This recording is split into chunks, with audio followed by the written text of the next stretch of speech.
Welcome to the मायानाज double A show. मैं हूं अली अदील, आपका होस्ट, और आज आपके लिए लाया हूं डबल ए शो में एक नहायत ही ज़बरदस्त म्यूज़िकल बैंड और सिंगर्स। इनका सबसे बड़ा जो काम है वो ये है कि म्यूज़िक में आपने बहुत सारे जॉनराज सुने होंगे और डिफरेंट टाइप की म्यूज़िक सुनी होगी, कल्चरल, फोक, पॉप, रॉक वगैरह, लेकिन इनका अपना एक फ्यूजन है और गाने का इनका इतना पुराना तजुर्बा है। इन्होंने बैंड के साथ भी गाया, सोलो भी परफॉर्म किया और क्लासिकल और पॉप और रॉक मिक्स भी किया इन्होंने। तो इनका तारुफ मैं आपसे कराना चाहता हूं और हम चलते हैं इनकी तरफ। ज़्यादा टाइम नहीं लूँगा आपका, मैं आपसे इनका तारुफ कराता हूं। हमारे राइट हैंड पे बैठे हैं एशले और ये हैं असद अली खान साहब। ये एशले जो हैं ये रॉक और सेमी रॉक और पॉप और हर तरह के गाने और जिंगल्स वगैरह गाते हैं, और असद अली खान साहब जैसे इनके नाम से जाहिर है ये क्लासिकल और मिक्स जो गाने हैं वो गाते हैं बहुत अच्छे तरीके से, और बहुत सारे नोहे भी इन्होंने पढ़े हैं, बहुत सारी चीज़ें ये करते हैं। तो एक पक्के सिंगर की जो निशानी होती है वो तो वैसे ही आपको पता चल गया होगा इनको देख के कि ये माशाल्लाह उस्ताद हैं। ये वो वाले उस्ताद नहीं जो वेल्डिंग सिखाते हैं, बल्कि ये वो उस्ताद हैं जो गायकी में अपना जिन्होंने एक मकाम रखा है। तो मैं अब चलूँगा एशले की तरफ। Ashley, how are you? I am fine. क्या हो रहा है आजकल? बस म्यूजिक हो रहा है, दोबारा आ रहे हैं फील्ड के अंदर, और देखें इंशाल्लाह इसके साथ ही कुछ हो जाए हमारा। अच्छा, अपना स्टार्ट बताएंगे एशले कि आपने शुरू कहाँ से किया, इसका ये सफ़र आपका कहाँ से कहाँ तक गया? मेरा स्टार्ट हुआ था 1990 में, और हमने अपने एक कम्युनिटी के जो बैंड्स होते हैं हमारे, उस टाइम पे आपने सुना होगा ब्लैक जैक्स हुआ करता था, की नोट्स और ये सारे बैंड्स होते थे। तो हमारे इसी तरीके से हमारा एक बैंड था रैज मटैज के नाम से, तो ये हमने स्टार्ट किया था 1990 में। तो तब से मेरे गाने का शौक हुआ था, और फिर हम वेडिंग्स में गाते थे, पार्टीज़ में गाते थे, तो तब से ये शुरू हुआ। फिर बीच में 94 के अंदर मुझे एक ऐसा लगा कि यार कुछ उर्दू में चेंजेस करनी चाहिए, और उस टाइम पे एक नया चैनल स्टार्ट हुआ था, म्यूजिक चैनल चार्ट्स, आपने शायद सुना होगा, जी गज़नफर अली साहब का। बिल्कुल। तो उसमें एक हमने गाना किया, मैं और मेरे दोस्त थे ताहिर, और एक और आतिफ साहब थे, वो हम कनाडा में। तो हमने फिर ये एक किया है गाना, चांदनी, बड़ा मशहूर हुआ है चांदनी सॉन्ग। तो फिर उससे आगे चलते उसके बाद आपने टीवी कमर्शियल्स भी किए और कमर्शियल शोज भी मुख्तलिफ एम्बेसीज के और कॉन्सुलेट वगैरह के इसके उसके। मेरा सबसे बड़ा शो जो हुआ है वो ट्वाइस हुआ है 30,000 क्राउड के सामने। एक इंटरनेशनल स्टार्स थे, सुखबीर और स्टीरियो नेशन, जुनैद जमशेद भाई, अली हैदर, ये 2000 में हुआ था। तो मुझे मौका मिला था ओपन करने के लिए। तो फाखिर, मेरे बाद फाखिर था, फिर अली हैदर, इस तरीके से हुआ था। और फिर उसके बाद काफ़ी शोज़ के, फर्रुख आबिद साहब का एक बहुत बड़ा नाम है पाकिस्तान में फॉर जिंगल्स, तो उन्होंने मुझे मौका दिया था जिंगल्स गाने का। तो I have sang over 40 jingles.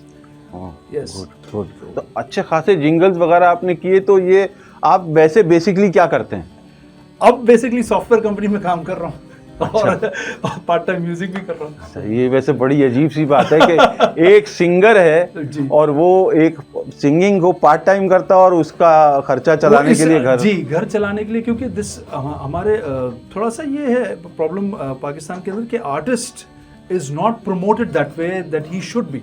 क्योंकि बाहर के मुल्कों में आप देखते हैं सिर्फ आर्टिस्ट जो है ना, वो सिर्फ आर्टिस्ट ही है, वो कुछ और काम नहीं कर रहा।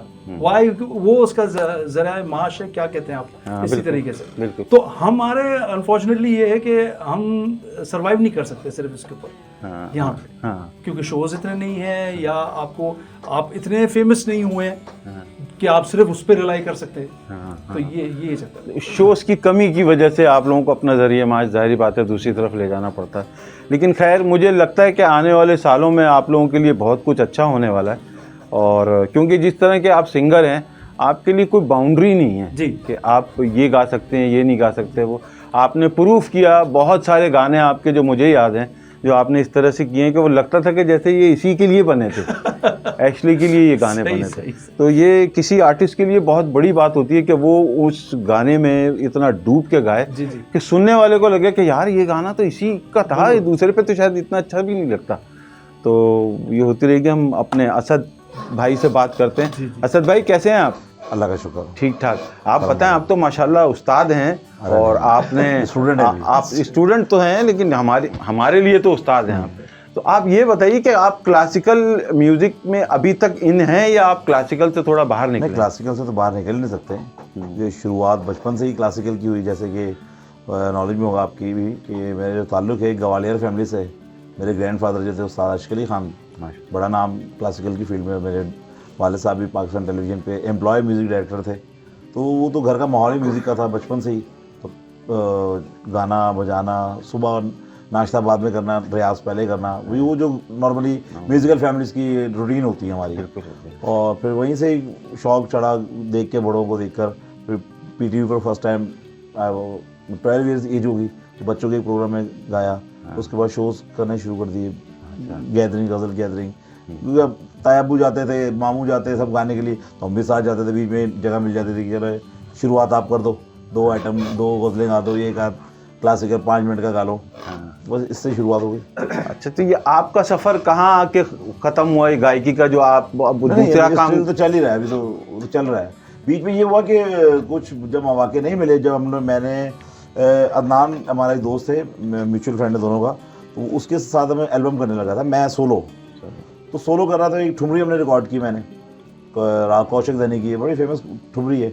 तो रिकॉर्ड मैंने कर ली। तो अदनान से एशली की भी मुलाकात थी, तो एशली का अपना प्रोजेक्ट था कोई अदनान के साथ, तो ये अपना रिकॉर्डिंग करने आया। मैं उस दिन नहीं था, तो अदनान ने इसको सुनाया कि मेरा ठुमरी, तो इसने कुछ उसके ऊपर इंग्लिश में कुछ गा दिया। मुझे अदनान ने फ़ोन करके बोला, यार एक सिंगर में आया था एशली, जिंगल्स वगैरह गाता है और सिंगर भी है, तो मैंने उससे कुछ इंग्लिश में गवाया, ज़रा तुम फ़ौरन स्टूडियो और सुनो आकर। और वो काफ़ी दूर था स्टूडियो, मैं बहरहाल रात के टाइम में चला गया। मैंने यार ये तो बड़ा ज़बरदस्त है। बोला मैं फ़ोन करके एशली को कल बुलाता हूँ। मेरी फर्स्ट टाइम उससे मुलाकात वहीं हुई स्टूडियो में। फिर उसके बाद हमने कहा यार ये एक सॉन्ग तो कर लिया, उसके बाद कुछ करते हैं, और फिर वही मिल के फिर गाने बनाने लगे, फिर वो करने लगे हम काम। ये बात है 2005 की। अच्छा, 5 की। तो एशले, ये आपके दिमाग में कैसे ये ख्याल आया कि ये जो फ्यूजन है, ये वाली जो सिम्फेस की, ये वाला जो जॉनरा है, ये म्यूज़िक में मैंने पहले कभी सुना नहीं। देखिए अली भाई, पाकिस्तान के अंदर ये जो जिस तरीके से हमने अभी किया है ना, ये इंग्लिश को लेके क्लासिकल के साथ नहीं किया किसी ने। इंडिया में हो चुका है कॉलोनियल कजन्स के नाम से, ठीक है। उनका एक गाना था सानी दफा, उसमें उन्होंने किया था something about the way you smile, I may never know the reason why, ये उन्होंने किया। मैंने बोला यार यहाँ नहीं हुआ, क्या पता क्लिक हो जाए।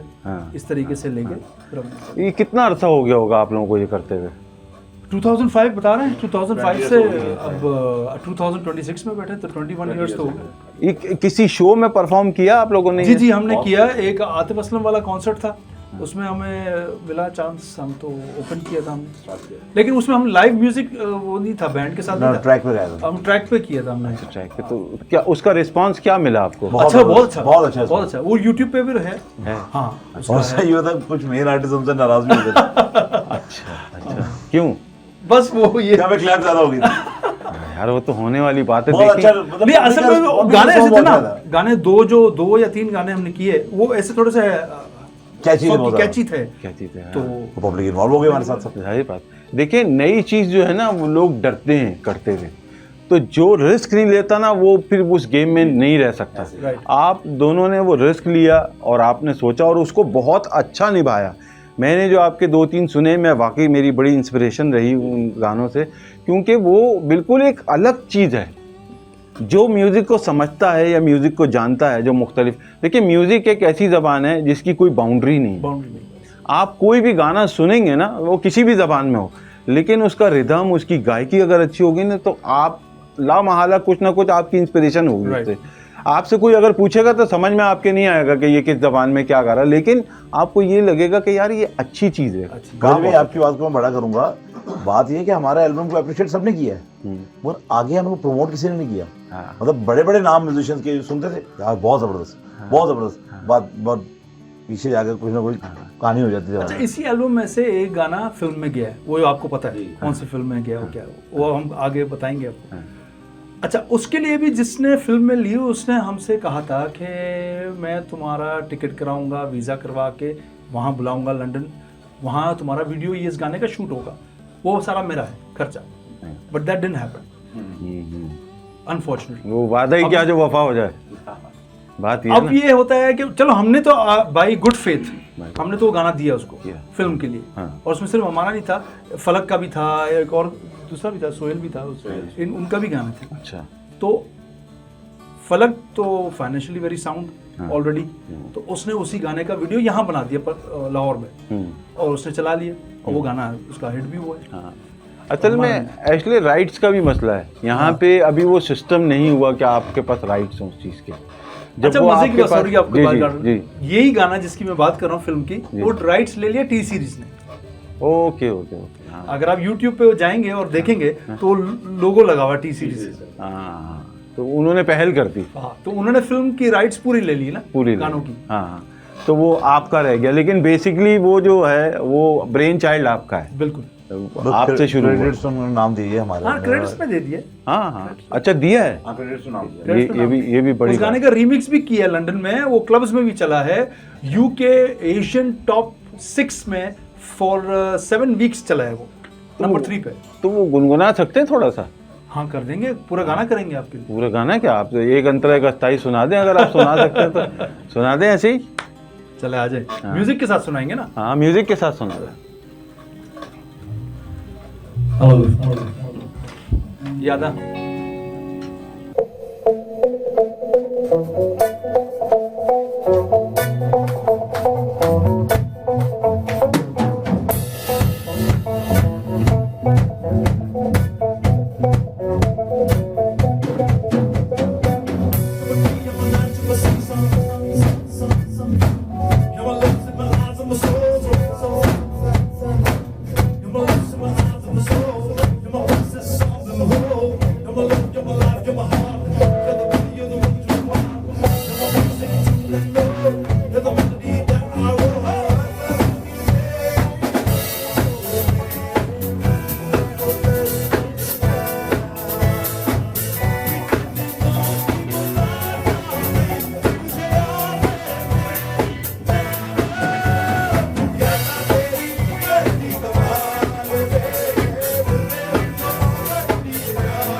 वेरी गुड यार, कितना ज़बरदस्त परफॉर्म। मतलब अब आप ये सोचें, मैं अक्सर ये सोचता था कि जो बड़े बड़े सिंगर्स हैं उनको मैंने वैसे सुना हुआ था कैसेट्स में या वैसे, जब उनको मैं लाइव सुनता था ना तो मुझे ये लगता था यार ये तो कोई और मखलूक है। जो मैं कैसेट सुनता हूँ उसमें तो आवाज़ कुछ और है और लाइव कुछ और है, तो ये एक डिफरेंस बहुत बड़ा होता है। इसीलिए मेरा ख्याल है पूरी दुनिया में लाइव शोज जो है वो ज़्यादा पॉपुलर है, क्योंकि मेरा ख्याल है रिकॉर्डिंग के बाद ऑडियो वो वाली नहीं रहती। आप चाहे कुछ भी कर लें, जो लाइव आप सुन रहे होते हैं ना, तो वो जब आप किसी बड़े आर्टिस्ट के साथ बैठे होते हैं और उसको इतने करीब से सुन रहे होते हैं तो आपके तो गूज बम्स ये शुरू हो जाते हैं। मतलब क्या कमाल है यार, वेरी गुड वेरी गुड। तो ये टैलेंट देखें, ये खुदादाद होता है, इसका कोई कंपैरिजन नहीं होता कि वो ज़्यादा अच्छा गाता है कि वो अच्छा गाता है। ये गायक जो होता है ना, अगर जो गायक है वो सच्चा है, वो उसको अपने फ़न से इश्क होता है। तो आप लोगों का माशाल्लाह इतना ज़बरदस्त एक्सपीरियंस है और मुख्तलिफ टाइप के आप लोगों ने गाने गाए, रिदम ज़बरदस्त है, जैसे हम अपनी ज़बान में कहते हैं यार मीटर में पूरा आता है, मीटर में पूरा। तो वो इतना ज़बरदस्त इस चीज़ को उसमें लाना जो है ना वो एक कमाल है। अगर ये काम इतना आसान होता तो मेरा ख्याल है दुनिया में सारे लोग सिंगर और म्यूजिशियन ही होते। सही बात है, सही बात है। तो इसके बारे में आप क्या कहेंगे? आप लोगों को खुद कभी महसूस होता है या आपके घर वाले आपके दोस्त आप लोगों को कहते नहीं है यार तुम लोगों ने इतना कुछ किया तो ये तुम लोग कर क्या रहे हो? काफ़ी लोग कहते हैं, जब कहते हैं यार क्या करते हो यार आप, मैं जॉब करता हूँ। भाई क्यों? पहला सवाल ये होता है क्यों यार, तुम म्यूजिशियन हो यार, आप जॉब क्यों करते हो? मैं एक टीचिंग करता हूँ बच्चों की, इसके अलावा पार्ट टाइम कोई और भी करते हैं क्योंकि फाइनेंशियली करना पड़ता है कुछ ना कुछ बच्चों के लिए। और शोज़ वगैरह वो भी पहले गैदरिंग्स भी होती थी, अब वो भी कम हो गई, अब वो उसकी जगह पे दूसरा सिस्टम शुरू हो गया। तो बस चलता रहता है। बस काफ़ी लोग बातें करते हैं कि यार आप लोग क्यों नहीं आए, क्यों नहीं आए। अच्छा मज़े की बात पता क्या थी अली भाई, आप हमारे भाई हैं, दोस्त हैं पुराने, एक अरसे से आपसे सलाम दुआ है, हमारी बातचीत है हमारी एशली से भी। फील्ड में ऐसा हुआ कि कुछ लोगों को मुझसे प्रॉब्लम थी, कुछ लोगों को इससे प्रॉब्लम थी, और हमसे बात होती थी ये, इसको कहते थे यार तुम असद को उठा दो तुम्हें प्रमोट करेंगे, और मुझे कहते थे यार तू एशली को छोड़ यार, क्या खासा बात नहीं, तुम क्या एक उसको लेकर इंग्लिश गाने वाले को लेकर तुम शुरू हो। अच्छा मुझे, मैं नाम नहीं लेना चाहता, नाम भी क्यों लेने की, हाँ नाम नहीं लेते, दोस्त है हमारे तो वो भी हमारे दोस्त ही है, वो भी बड़े नाम हैं, सिंगर्स हैं। उन्होंने जब गाने सुने हमारे, मैंने जब उनको सुनाया है तो कह रहे यार तू ही ऊपर आ रहा है, वो कहाँ आ रहा है, उसको क्यों साथ किया है। मैं बोले यार आप क्या बोल रहे हो, वो मेरा साथ का है, हम दोनों ने फ्यूजन किया है सर, फ्यूजन है। कह रहे नहीं वो तेरा लेवल बहुत हाई आ रहा है यार, उसको डाउन कर छोड़। मैं बोले यार क्या सोच रख रहा है ये बंदा, क्या सेम पर्सन मुझे वही इसकी ही बात कर रहे हैं।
ब्यूटीफुल ब्यूटीफुल ब्यूटीफुल ब्यूटीफुल, क्या फ्यूजन है यार, मतलब बिल्कुल आदमी ऐसा लगता है कि किसी दरिया में बह रहा है। इतना स्मूथली, इतना ब्यूटीफुल कॉम्बिनेशन फ्यूजन ये है आप लोगों का कि वाकई एक दफ़ा ज़िंदगी में ज़रूर सुनना चाहिए ये चीज़, ताकि आदमी को पता चले कि हाँ ऐसी भी कोई चीज़ होती है। नॉर्मल आदमी म्यूज़िक सुनता है, बहुत सारी चीज़ें होती है, लेकिन एक चीज़ जो लगे ना जल के ठा करके, यार क्या गाना, वाह यार, ब्यूटीफुल ब्यूटीफुल, बहुत आला। तो आप लोगों का जो ये सफ़र है फ्यूजन का, ये मज़ीद आगे आप लोगों का इरादा है ले जाने का? ये अभी तक फिलहाल चल रहा है इरादा। अभी आपने हमें वो दिया ना, दोबारा आपने हमें जोश हो, जज्बा दिया है कि वापस आओ। हम तो 9 to 5 या 9 to 10 जॉब ही कर रहे हैं हम लोग सुबह से। यार ये तो जब आप लोगों को टाइम मिले ना, जो भी आधा घंटा मिले, 1 घंटा मिले, आप ज़रूर इसकी प्रैक्टिस करें, ज़रूर करें। देखें ये बूंद बूंद जो है ना, वो पत्थर में गढ़ा कर देती है। बिल्कुल। तो ये आहिस्ता आहिस्ता कभी मायूस नहीं होना चाहिए। नहीं। इंसान की नीयत साफ सही हो, बात है। मेहनत आप करते रहें, कोई ना कोई वक्त जरूर आएगा। ऐसा होता नहीं है आर्टिस्ट की जिंदगी में कि उसका वक्त ना आए। और अली भाई, लोग कहते हैं कि एज हो गई है, एज हो गई है। मैं कहता हूँ एज से आपका वो है नहीं सिंगिंग का। आप देख लें, बड़े से बड़ा आर्टिस्ट राहत फतेह अली गा रहे हैं, शफकत मानसरी साहब गा रहे हैं, सब गा रहे हैं, सब वही एज फैक्टर बड़ा है ना भाई, लेकिन एज यहाँ होती है, लेकिन वो सुनने वाले लोग उनको सुन रहे हैं ना। हाँ बिल्कुल सुन रहे हैं भाई। अब ये तो आपके यहाँ एज का मसला है ना। आप देख लें बाहर के डायरेक्टर जो रिडली स्कॉट, टोनी स्कॉट, ये 80 से ऊपर के लोग हैं। यस यार ये वैसे ही काम कर रहे हैं जैसे एक नौजवान फिल्में बना रहे हैं। फिल्म देख के क्या फिल्म बना रहे हैं वो। रिडली स्कॉट, टोनी स्कॉट दोनों भाई हैं। मार्टिन स्कॉर्सेज़ी, ओलिवर स्टोन, मतलब ये सब 70 से ऊपर के लोग हैं। ये कोई यंगस्टर्स नहीं है, यंग भी अपना काम करते हैं, लेकिन एक्सपीरियंस का शॉर्टकट नहीं है मेरे भाई कोई भी। तो वो बहुत ज़रूरी है कि आप उसको करते रहें। एज डजंट मैटर, ये यहाँ पे होती है। तो यही बात होगी ना कि मेरा नाम तो दिल से गाता रहेगा, तो हम मुझको याद आता रहेगा। बिल्कुल जाहिर बात है। याददाश्त में रहता है। हाँ, तो ये चीज़ ऐसी है कि इसके अंदर एज नहीं है, आपकी प्रैक्टिस है। आप जैसे जैसे आप आगे बढ़ते रहते हो, आपकी पॉलिश होते रहते हो। देखिए हम इसको छोड़ ही नहीं सकते, म्यूजिक को नहीं छोड़ सकते। और अगर आप रियाज छोड़ भी देंगे तो आप कुछ ना कुछ गुनगुनाते रहते हैं। वो शेर आपने सुना होगा, मकतब इश्क का दस्तूर निराला देखा, उसको छुट्टी ना मिली जिसे सबक याद किया। तो हम लोगों ने सबक याद किया हुआ है। हम अकेले में बैठे हुए कुछ ना कुछ गुनगुना ही रहे होते हैं। अगर फ्री बैठा हूँ तो मैं हाथ में मैंने ताली रखी हुई है, टेम्पो ताली, हम ताली कहते हैं, तो टेम्पो रखा हुआ और कुछ ना कुछ मैं गुनगुना रहा हूँ। बिल्कुल। और कोई मुझे ऑडियंस ही मिली, अपने बच्ची को, छोटी मेरी बेबी है 2 years की, उसको सामने उठा के ताली रखी, वो मेरे साथ ताली रखी उसने, और मेरी प्रैक्टिस चल रही है, वो उसके लिए फन है ये। देखें आर्टिस्ट के लिए बहुत ज़रूरी है अप्रिसिएशन, चाहे वो 1 आदमी करे चाहे वो 10 आदमी करे, सही बात, वो बराबर है। अप्रिसिएशन जब तक उसको नहीं मिलेगी, उसको कैसे पता चलेगा कि वो काम अच्छा कर रहा है या पूरा कर रहा है। अपने तौर पे तो वो पूरी मेहनत करता है, पूरी कोशिश करता है, लेकिन ये लोगों का फ़र्ज़ है कि लोग, हमारे यहाँ कंजूसी है थोड़ी सी, किसी की तारीफ़ करते वक्त वो समझते हैं कि शायद इसका थोड़े से पैसे देने पड़ेंगे। ऐसा नहीं है, आप किसी की तारीफ़ करेंगे तो आपकी ही भी तारीफ़ होगी कि यार ये देखो फलाने को। नहीं, देखें अगर आर्टिस्ट की तारीफ़ करता है कोई भी, तो उससे आर्टिस्ट का दिल बड़ा होता है, दिल बड़ा होता है। बिल्कुल। और वो और फिर लगन लगाता है कि यार मेरी तारीफ की है यार, मेहनत तो मैंने तो और अच्छा करना है। बिल्कुल मेहनत करता है वो, और वो फिर उस नहज पे पहुंच जाता है वो कि फिर उसको लगता है कि हाँ यार मैं अब कुछ थोड़ा सा इंसाफ कर रहा हूँ, क्योंकि आर्टिस्ट सारी जिंदगी सीखता रहता है। राइट। वो अगर वो ये समझ ले कि यार अब मुझे सब आ गया, इसका मतलब वो ख़त्म हो गया। तो वो नई से नई चीज़, जिद्दत, म्यूज़िक, सारी जो अब नई टेक्निक आ गई है, चीज़ें आ गई हैं, उससे अवेयर होना ज़रूरी है। क्लासिकल कभी भी पुराना नहीं हुआ, कई सौ साल से चल रहा है ना। ये तो नहीं हुआ कि भाई वो ख़त्म हो गई चीज़। तो सारे वही है ना, पर मौजूदा वक्त में जो अब सिनेरियो चल रहा है, आपके 7 सुर तो वही हैं। बिल्कुल भाई, सारे गामा पादने से तो वही है ना। बिल्कुल भाई। आपके लगाव का तरीका बदल गया। हाँ, आप जब पुराने जब उठा के देखेंगे, जब ध्रुपद लोग आते थे तानसेन के दौर में, उस वक्त गायकी कुछ और थी। जो लोग कहते हैं कि ये म्यूजिक बुरा है, मैं टोटली इसके अगेंस्ट हूँ, क्योंकि हर दौर में म्यूजिक चेंज होता रहा है। पहले ध्रुपद गाते थे, ध्रुपद की गायकी आप किसी ने सुनी नहीं। उसके बाद ख्याल आया, तो ख्याल वालों, ध्रुपद वालों ने ख्याल वालों को बुरा कहा कि ये गलत है। ख्याल के बाद ठुमरी आई, तो ठुमरी, ख्याल वालों ने ठुमरी को गलत कहा। अब तो वो गजल आई, अब तो स्टेज में स्टेज लोगों ने म्यूजिक को बुरा कहा है। अब तो वो कामयाब है जो किसी को दुर बनाए, दुर्पट नहीं। वाह वाह वाह, क्या बात है। तो वो दुर्पट उस जमाने में था, इस जमाने में तो दुर है, फंस गई तो सही है, वरना चलने दो। तो वो बहुत ज़रूरी है ये चीज़ें। देखें कोई भी फ़न, कोई भी चीज़ ख़त्म नहीं होती। ABCD वही है, अल्फाज उससे बनाने होते हैं ना, अपने नए अल्फाज आ जाते हैं, नई चीज़ें आ जाती हैं, उसके मफहूम तब्दील हो जाते हैं।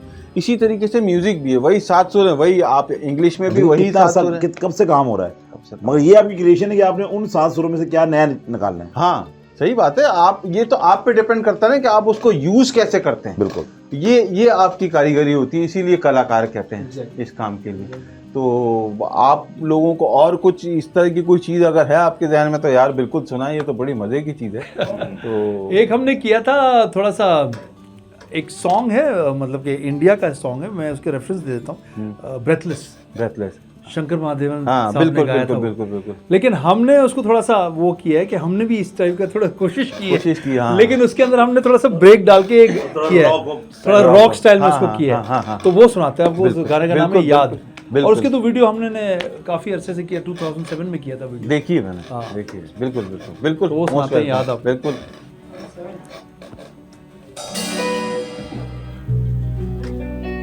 सही। कमाल कहाँ चलते चलते यहाँ याद वो सफर करते करते अब मस्तियाँ यहाँ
सोलफुल, क्या बात है, क्या बात है, ज़बरदस्त, क्या बात है। यार ये बहुत मतलब बिल्कुल अलग सी चीज़ है। मेरा तो दिल चाह रहा है कि मैं पूरा दिन सुनता रहूं आप लोगों से गाने। हाँ, एक दिन वो भी आएगा।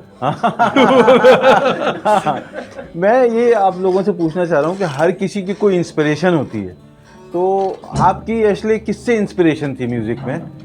अंकल नॉमन मेरे अंकल है, मेरे मम्मी के कज़न है, क्या बात है। और एक और साहब है, मेरे कज़न है केविन फ्रांसिस, वो कनाडा में होते हैं। ये सारे पुराने म्यूजिशियंस थे कराची के। बहुत ज़्यादा, बहुत ज़्यादा। तो इनको जब हम बचपन में छोटे होते थे, हम इनको सुनते थे, तो मैं बोलता यार काश मैं भी यार इनकी तरह गाता या इनकी तरह म्यूज़िक करता, हाँ। इस तरीके से। नॉर्मन अंकल की तो क्या बात है, मैंने सुना उनको।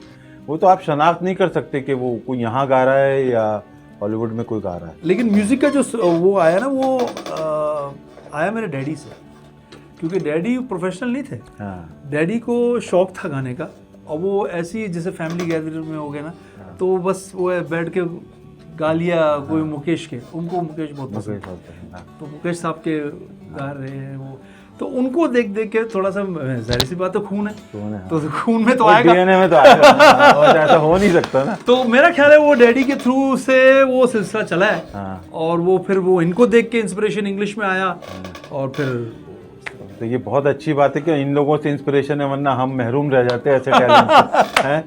असद, आपका क्या? वही जैसे मैंने पहले बताया कि घर का एक माहौल था म्यूज़िक का।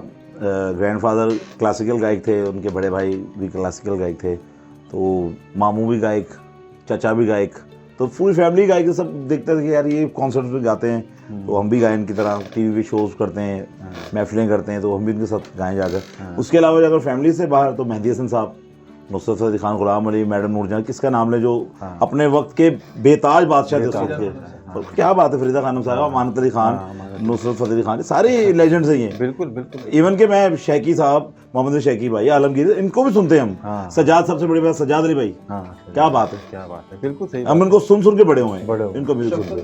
हाँ। शफकत तो भी बात बहुत बात है, हाँ, शफकत हाँ, भाई तो, शफकत। मगर उनके बड़े भाई असद भाई, हाँ, असद भाई, उनको देखिए, हमारे फैमिली ड्रम्स भी हमसे, तो शुरू से बचपन से इन्हीं को देखा गाते हुए। असद भाई घर पे आए हुए तो बैठे रियाज कर रहे हैं, गुलाम अब्बास हमारे घर पे आके रुकते थे। क्या बात। मतलब जो भी इंडस्ट्री के लोग हैं, बचपन में देख रहे हैं हमारे घर पे आ रहे हैं, गाने की रिहर्सल हो रही है, सुबह उठ के गए, कौन बैठा, गुलाम अब्बास बैठा, अच्छा कौन बैठा जी, बेंजामिन सिस्टर आके बैठी रिहर्सल कर रही, सजाद अली भाई रिहर्सल कर रहे हैं, तहसीन जावेद भाई आए हुए हैं। वो तो माहौल बना हुआ सुबह से। मतलब म्यूजिक जंक्शन था आपका घर में, क्योंकि मेरे डैडी पीटीवी के एम्प्लॉय थे, म्यूजिक डायरेक्टर। अच्छा अच्छा। तो जो भी पीटीवी का जो भी शो होता था, तो डैडी उसको कंडक्ट करते थे, और अगर टीवी पे टाइम नहीं है तो घर पे बुला लेते, यार छत पे वो दरिया बिछी हुई, तो सब म्यूजिशियन घर पे आकर रिहर्सल हो रही घर पे। तो ये माहौल हमने बचपन से एक देखा। माहौल था उस जमाने में, काफी अच्छा रवादारी थी, लोग एक दूसरे की कदर करते थे, चीजें अपने सीनियर की रिस्पेक्ट करते थे बहुत ज्यादा। तो जो लोग अपने सीनियर की रिस्पेक्ट नहीं करते या किसी को अप्रिशिएट नहीं करते, मेरा ख्याल है वो फिर नाम रह जाता खाली ऐसे ही। वो फिर वक्ती होते हैं, बुलबुले की तरह आए और बस ख़त्म हो गए, उसके बाद कुछ नहीं रहता। तो वही फनकार देरपा होता है जो अपने सीनियर्स की और अपने फ़न की कदर करता है। मैं सही कह रहा हूँ या गलत कह रहा हूँ? तो वो तो ये सिलसिला तो चलता रहता है असद, ये ख़त्म नहीं होता। ये एक समझ ले साइकिल है जो शुरू होती है, इंसान जब तक उसकी सांस है उस वक्त तक ये चीज़ें चलती रहती हैं। वो नई से नई चीज़ें सीखता रहता है, फिर मार्केट में देखता है क्या हो रहा है क्या नहीं हो रहा। तो उसके अलावा आप लोग अपना कुछ शगल इसके म्यूज़िक के अलावा क्या करते हैं? शौक़ क्या है? नहीं, उन शौकों के अलावा है ना, वो तो म्यूजिशियन के शौक है।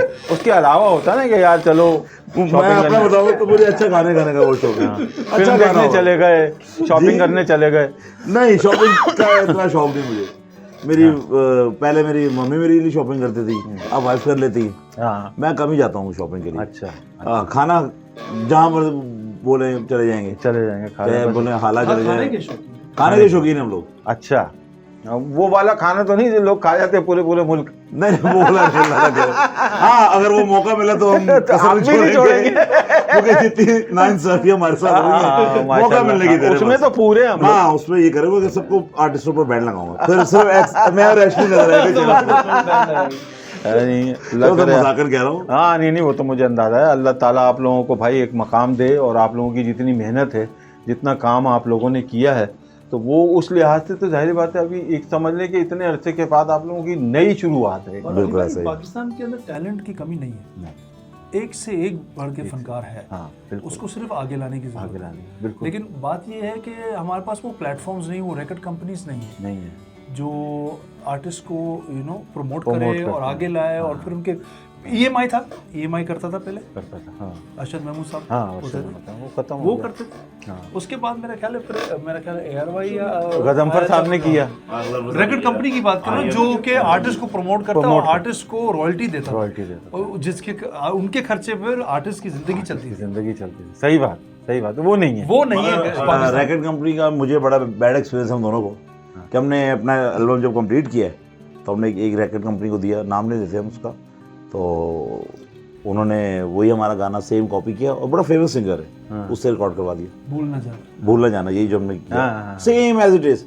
ये क्योंकि एक ठुमरी है, ये इसका जो पहला वर्स है भूल ना जाना बालमवा बेनती करत हूँ ये है, और उसके बाद है तुझ बिन मुझको कुछ ना सुहावे। तो बीच में हमारा एक पार्ट रहता था, वो मैंने पोइट से लिखवाया, कब आओगे साजन प्यार। अब उन्होंने सेम टू सेम, अगर आपने ओरिजिनल को छापा है तो फिर वो कब आओगे नहीं होना चाहिए था, मगर सेम टू सेम उन्होंने वही रखा। तो उसके बाद कह रहे जी ये तो क्लासिकल है, कोई भी कर सकता है। उन्होंने शायरी का ख्याल रखा, भूल ना जाना। बस वो ठुमरी तो है ना, चीज वही है, वो ठीक है, वो आप गाएं, उसमें हमारा तो कोई नहीं है, हर कोई गा रहा है, वो आप गा लें। लेकिन ये जैसे कह रहा है कि शायर से लिखवाया और उसी चीज को उसने गा लिया, वो भी कोक स्टूडियो में। ये उसका वीडियो भी प्रॉपर हुआ है, इसमें बड़े फेमस हमारे एक्टर हैं वहीं से, उसमें वीडियो में भी है। नहीं ये नहीं होना चाहिए। खैर ये चीजें ये तो पूरी दुनिया में चलती रहती हैं चीजें, लेकिन आपको अपनी जगह पे बिल्कुल मुनज़्ज़म तरीके से खड़े रहना चाहिए। बड़ा ह्यूमन क्राई भी नहीं किया उसके ऊपर, कोई हमने कोई बड़ा वो भी नहीं किया कि हम इसको यहाँ कर देंगे, ये कर देंगे, कोई बोल अच्छा किसी को पता भी नहीं, आज तक किसी को नहीं पता। सही, अच्छी बात है, लेकिन ये एक तरीके से आपके प्रमोशन भी है ये, कि कल कला को अगर कोई बात ये खुलेगी तो पता चलेगा ये तो इन लोगों का गाना था यार। जैसे अब लोग देखेंगे सुनेंगे तो उनको अंदाजा होगा कि यार ये तो हम समझ रहे थे कि ये तो बड़े खान साहब ने गाया, लेकिन ये तो छोटे खान साहब। एक और गाना था आसमां छू ले, हाँ वो गाना हमने रिकॉर्ड किया, सब कुछ किया। अच्छा वो पड़ा था हमारे एक वो जो प्रोडक्शन हाउस उसके पास, अब हमें नहीं पता उन्होंने किस एडवर्टाइजिंग एजेंसी को सुना दिया, वो गाना उठा के बैंक को चला गया। ओहो, उसका म्यूजिक और उसके थोड़े से पूरी मेलोडी नॉट वर्ड्स, अच्छा मेलोडी ना ना ना ना ना ना, ये चीज अच्छा उसको ले गए। हाँ चलिए खैर, ये उनका काम है, ये आपका काम है कि आप ये कर करके दे रहे हैं उनको और उनके काम आ रहा है। ये भी तो बात है ना, वो काम कहीं ना कहीं से इंस्पिरेशन या कोई चीज लेता ही है ना आदमी, तो वो आपसे ले रहे हैं। दुख होता है कि आप फर्स्ट टाइम आप कर रहे हो और आप आने चाह रहे हो उसकी सीन के अंदर, और आपका जो है वो पहले चल गया किसी और के उस पे। देखें एक्चुअली ये जो हर्डल्स है ना, यही इंसान को बड़ा बनाते हैं। जब आप 1 2 3 दफ़ा ये हर्डल्स आपकी लाइफ में अगर ना हो ना, तो आप बहुत स्मूथ हो जाएंगे। लाइफ कभी भी स्मूथ नहीं होती जब तक ये हर्डल्स नहीं होंगे। आप ये फ्यूजन तक पहुंचे इसीलिए कि ये हर्डल थे, तो आपने कहा अच्छा अब ऐसी चीज़ करो कि अब इसको करो। होता है ना कि फांसी की सजा दे के कलम तोड़ देते हैं, तो आपने कलम तोड़ दिया, अब करो। बात सारी ये है कि आपके टैलेंट पे डिपेंड करता है कि आप उसे कहाँ तक ले जाते हैं, और जिस तरीके से आप उसको टेक ओवर करके फिर उसको ऑडियंस तक पहुँचाते हैं, ये बड़ा काम है, ये छोटा काम नहीं। ये तो बहुत आसान है, मैं भी आपकी कॉम्पोजिशन लूँ, किसी से करवा दूँ, AI पे चढ़ाऊँ और चल मेरा भाई रिकॉर्ड ले, ये तो वो। लेकिन बात वही कि जब लाइव होगा, कोई चीज़ लाइव होगी, तो वो कहाँ से लाएंगे, वो मटेरियल ही नहीं है ना आपके पास। तो और कोई आपका भी रह गया गाना वाना? जी अब करते हैं। हाँ तो सुनाए मुझे ज़रूर, बिल्कुल। आप ये हमने किया था ड्रामे के लिए किया था। अच्छा, और गाने का नाम है गोरख धंधा। गोरख धंधा, सब गोरख धंधा चल रहा है। किस ड्रामे के लिए किया था? ड्रामे का नाम तो काफ़ी से पुराना किया था, नाम मैं भूल गया था। PTV का था? नहीं, बड़ा फेमस चैनल उसके लिए था, वो बड़े फेमस एक्ट्रेस उस पर। फिर उसके बाद उसका उन्होंने वीडियो भी हमारा करना था, अनफॉर्चुनेटली वो वीडियो नहीं हो सका उसका। वही सेम जो पहले बता चुके सिनेरियो, वीडियो हमारा नहीं हो सका उसमें। वो ये कि हमने सॉन्ग रिकॉर्ड करके हमको दे दिया था, वो प्रॉपर उसमें चैनल पे चला भी था, बैकग्राउंड में चलता भी रहा था गाना। वो सही है, बिल्कुल जरूर सुनाते हैं आपको गोरख धंधा का नाम। जरूर जरूर।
तुझे है यहाँ अरमां, जो आए यहाँ मजा ना आए कहीं।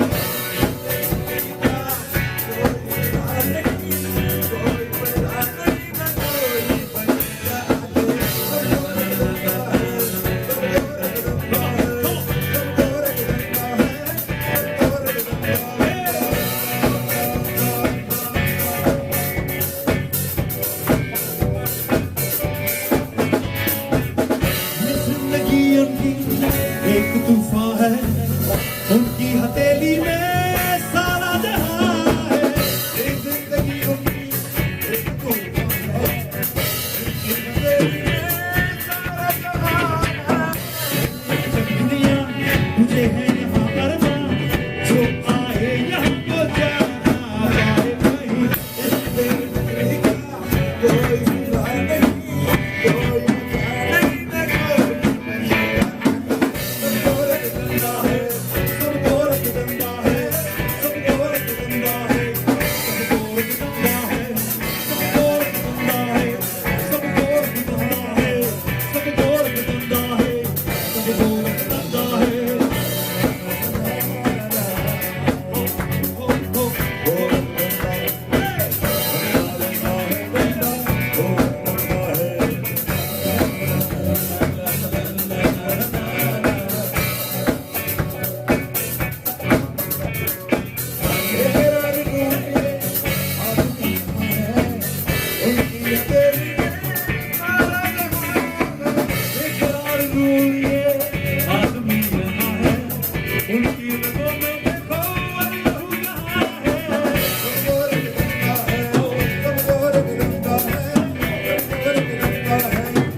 गोरख धंधा है, सब गोरख धंधा है, सब गोरख धंधा है, गोरख धंधा है, गोरख धंधा है। वाह वाह वाह, इस गोरख धंधे को किस तरह डिस्क्राइब किया आपने, वाह वाह वाह, सुभान अल्लाह, बहुत ज़बरदस्त यार। मतलब कितनी वेरिएशन है, आप सोचें फ्यूजन अलग, ये आपका गाना अलग, सब चीज़ें अलग। तो ये फिर इंशाल्लाह आप लोगों का बहुत टाइम लिया अपना एशले और असद और Thank you हमारे very बैंड much. मेंबर्स जो हैं। अच्छा, आप लोगों कीबोर्ड पे मैं इंट्रोड्यूस करा दूं, फ्रांसिस हाँ, कीबोर्ड पे, और गिटार पे हैरिसन, हैरिसन, ड्रम पे Eddie Paul and bass Blaze. Blaze. क्या Mr. बात है, Blaze ये on मिस्टर bass. ब्लेज, क्या बात है यार। आप लोगों का बहुत बहुत शुक्रिया, बहुत बहुत मज़ा आया आप लोगों के साथ ये काम करके, और इंशाल्लाह फिर हम किसी वक्त फिर मिलेंगे और फिर सिर्फ गाने करेंगे, सिर्फ जी, हम जी, interview बिल्कुल, नहीं बिल्कुल, करेंगे, है ना। और हम लोग भी बहुत मजा आया आपके साथ ये करने का program. Thank you so much, आप लोगों का बड़ा कीमती टाइम लिया, बहुत एंजॉय किया मैंने खासकर। अब लोग कितना एंजॉय करते हैं ये मुझे नहीं पता। थैंक यू कि आपने हमें ये हाँ, ये अपॉर्चुनिटी दी है कि आपने। थैंक यू किस बात, तो आप लोगों का बहुत बहुत शुक्रिया। Thank you, thank you sir. So much Ashley, God bless. Thank you Asad. Okay भाई, थैंक यू। हम अगले हफ्ते फिर इंशाल्लाह आपसे मिलेंगे मायानाज AA शो में। जब तक के लिए इजाज़त दीजिए अपने होस्ट को, अली अदील को। Thank you.